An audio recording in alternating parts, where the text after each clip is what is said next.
Hello guys, this is Hard Reset and your Stripe not working.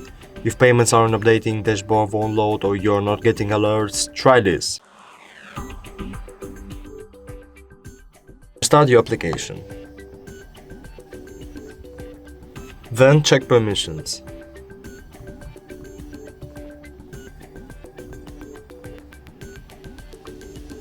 Allow some, if it's needed. Then check your internet connection. If it's good, go to the Play Market and reinstall your application.